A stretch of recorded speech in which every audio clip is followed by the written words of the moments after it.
আমি ভেবেছিলাম হানিমুনের জন্য তুমি এর চেয়ে ভালো জায়গা বেছে নেবে। এটাই ঠিক আছে।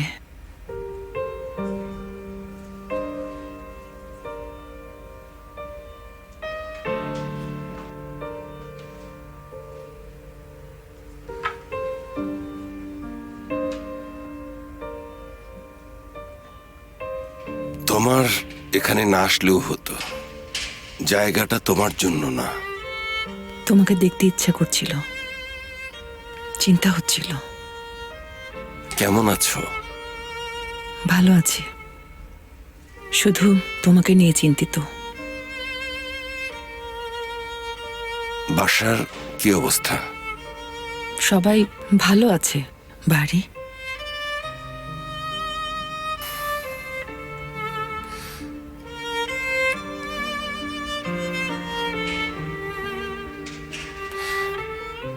আমি সরি, এই সব কিছুর জন্য সরি। বাড়ি? সরি বলার কিছু নেই।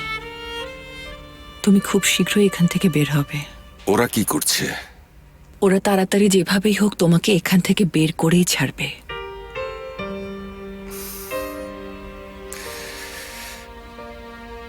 আমি তোমাকে একটা প্রশ্ন করব, তুমি সত্যি সত্যি উত্তর দেবে। করো। আমার মনে হয় কাজটা আমি করেছি। তুমি কিভাবে জানো মেলিসা যে খুনটা আসলে আমি করিনি? গুলিটা পেছন থেকে করা হয়েছিল, আর তুমি পেছন থেকে হামলা করার মানুষ না।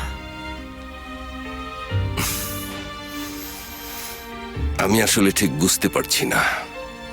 আমি জানি না আমার কি খুশি হওয়া উচিত নাকি দুঃখী। যাই হোক, এখন প্লিজ এসব নিয়ে কথা না বলি। যাই হয়ে যাক না কেন বাড়ি, আমি তোমার পাশে থাকব মৃত্যু পর্যন্ত। ঠিক আছে, এখানে তোমার বেশিক্ষণ থাকা ঠিক না। বাসায় যাও। এই জায়গা তোমার মতো একজন নারীকে ডিজার্ভ করে না।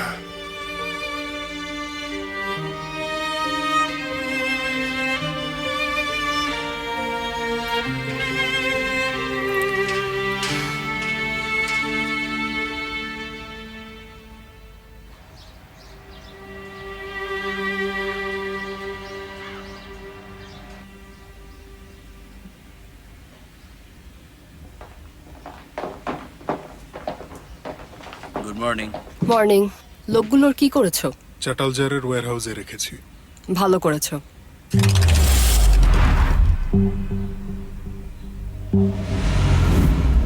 আমাদের ওদের জীবিত লাগবে। ও কি যেন বললো? চাটালজার একটা ওয়্যারহাউস? উফ, ভালো মতো শুনতেও পারলাম না।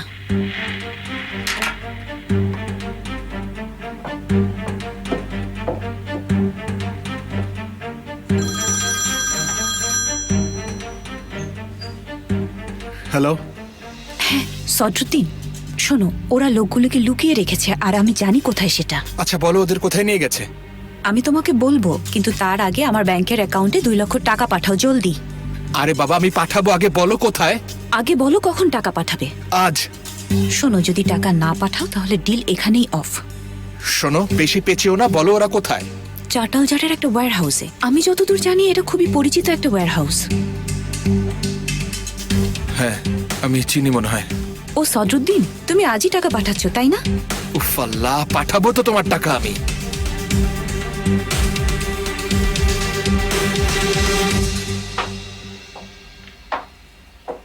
এখন কেমন লাগছে? আজ দিনটা অনেক সুন্দর না? পাগল হয়ে গেলে? আরে না, চলো কোথাও ডিনারে যাই। কিছু সেলিব্রেট করছি? অবশ্যই। আজ আমাদের জীবনের প্রথম দিন, তুমি আর আমি। নতুন জীবন, নতুন ভালোবাসা। কি বলো? সুন্দর, খুব সুন্দর। আগে চলো নাস্তা করবে। হ্যাঁ আমি আসছি।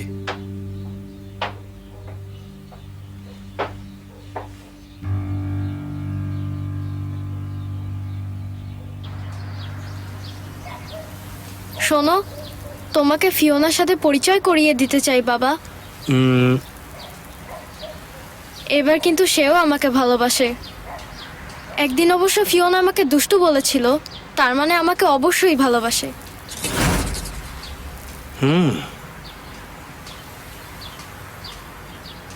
বাবা, আমি নামাজ পড়া শুরু করেছি। খুবই ভালো কথা। বাবা, গতকাল স্কুলের সামনে বোমা ফেটেছিল। জীবনে এরকম বোমা ফাটতেই থাকবে। বাবা, তুমি আমার কথা শুনছো না? শুনছি তো। এটা কোন ধরনের শোনা হলো? কেন বাবা, কি হয়েছে? আয়শান্টির সাথে কি আবার ঝগড়া হয়েছে? একটু হয়েছে।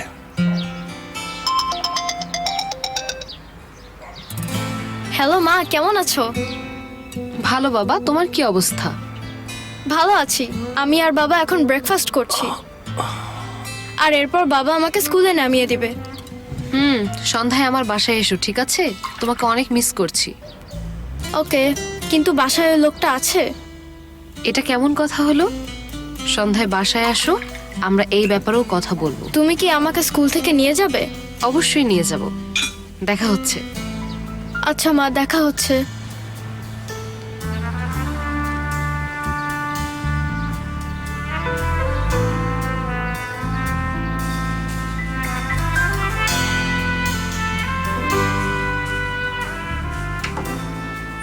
আমার কারণে ও দূরে সরে যাচ্ছে। আর বড় কথা, ও আসলে একটু জেলাস এই বিষয়ে। কি করছে ও? বাবার সাথে বসে ব্রেকফাস্ট করছে, এরপর স্কুলে যাবে। ওকে মোস্তফা নামিয়ে দেবে? হ্যাঁ। আমার যেতে হবে, আমি উঠি। হঠাৎ কি হলো আবার সদরুদ্দিন? আমার একটা মিটিং আছে, ভুলে গিয়েছিলাম। এটা কিন্তু একদম ঠিক হলো না। ডিনারের কথা ভুলো না কিন্তু।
সেমা,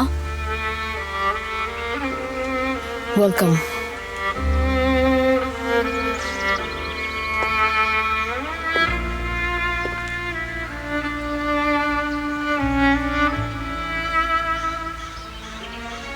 ভয় করছিল এখানে আসতে? না, ভয় কিছু নেই। আপনাকে জায়গাটা দেখানোর জন্য ডেকেছি। যদি দরকার হয় কারো একজনের জেনে রাখা ভালো। সেমা, তুমি কেন এমন করছো? জানি এটা অত সহজ না। কেন তুমি নিজেকে মৃত্যুর মুখে ঠেলে দিচ্ছ? মৃত্যু? আপনি কি মনে করেন আমি জীবিত, আয়েশা? হ্যাঁ, বাঁচতে হবে। আমি সেই সেমাকে চিনি যে এত সহজে হাল ছেড়ে দেবার নয়। আপনার চেনা সেই সেমা সেদিন ওই পাহাড়েই মারা গেছে।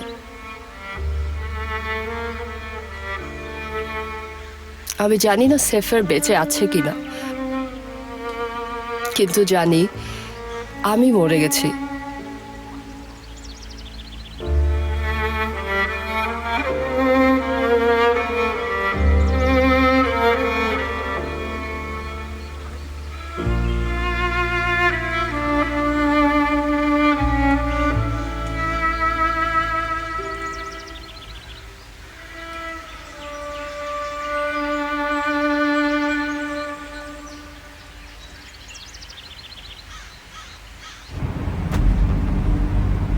আমি তোমাকে একটা স্কুলের ঠিকানা দিচ্ছি, এখনই সেখানে যাবে, ঠিক আছে? যাকে দরকার সে সেখানে যাচ্ছে। ঠিক আছে সদরুদ্দিন, বুঝতে পেরেছি।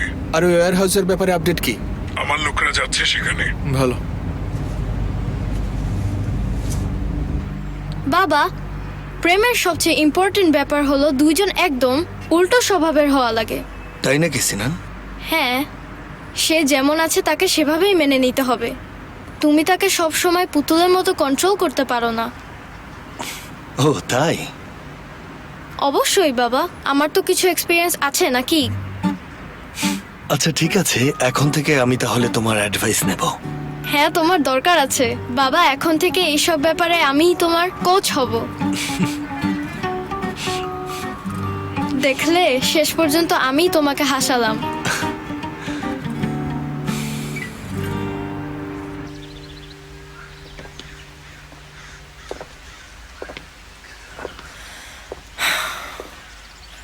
ভালো লাগছে এটা ভেবে।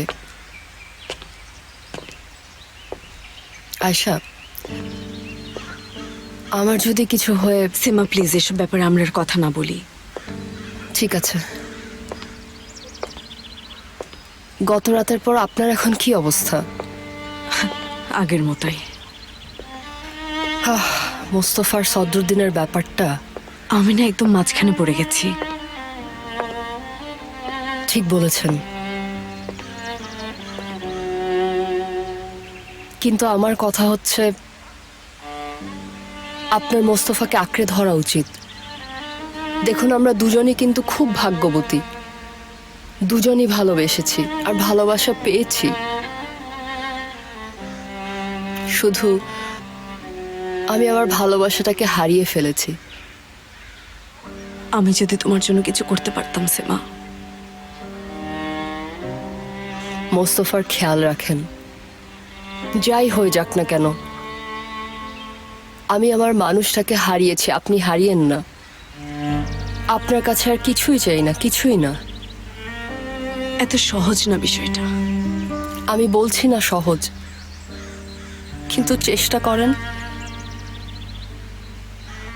আমি যে কোনো কিছু করতে পারি শুধু সেফারের সাথে একটা দিনের জন্য, বিশ্বাস করেন। প্লিজ এভাবে বলো না সেমা। মোস্তফার সাথে প্রতিটা মুহূর্ত এনজয় করেন।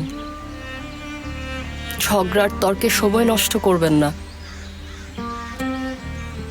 কারণ আপনি জানেন না কখন কার সময় হয়ে যায় চলে যাবার।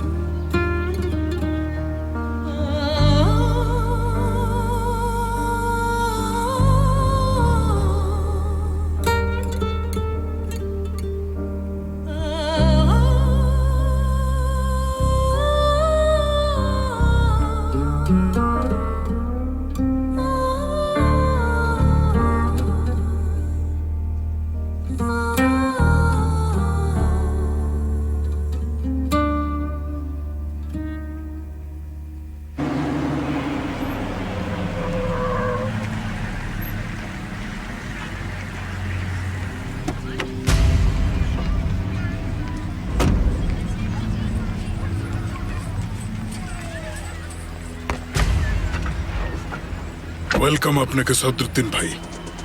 হ্যাঁ ঠিক আছে, কেউ কি এসেছিল? এখনো পর্যন্ত আসেনি। ঠিক আছে, সে কি রেডি? রেডি আছে, আমাদের ফোনের অপেক্ষায় আছে। মোস্তফার কিন্তু এখনই আসার কথা। হ্যাঁ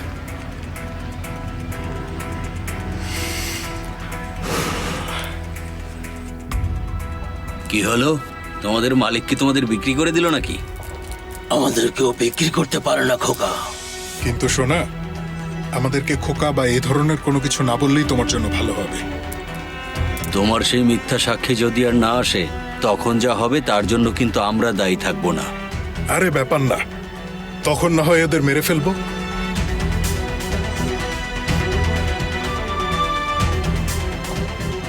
শোনো, তুমি মোস্তফাকে কল করো, জিজ্ঞেস করো কি অবস্থা।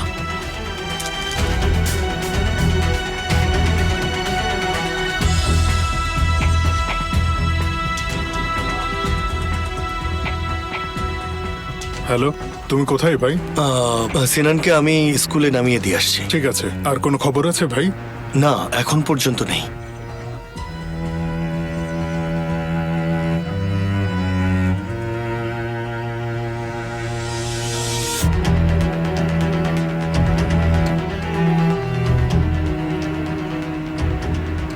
আয়শা আন্টি, আমার বাবা খুব আপসেট।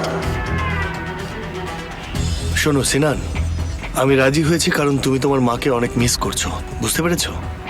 সদরুদ্দিন যদি সেখানে থাকে, তার কাছ থেকে দূরে থাকবে, বুঝেছো? কোথায় তোমরা? বাবা আমাকে স্কুলে নামিয়ে দিচ্ছে। সিনান, তুমি আমার কথা শুনছো? হ্যাঁ শুনছি তো। এত সকাল সকাল তুমি কাকে মেসেজ পাঠাচ্ছ? কেউ না, এক ফ্রেন্ডকে মেসেজ করছি। আমার তো মনে হচ্ছে সেই বন্ধুটার নাম ফিওনা, তাই না?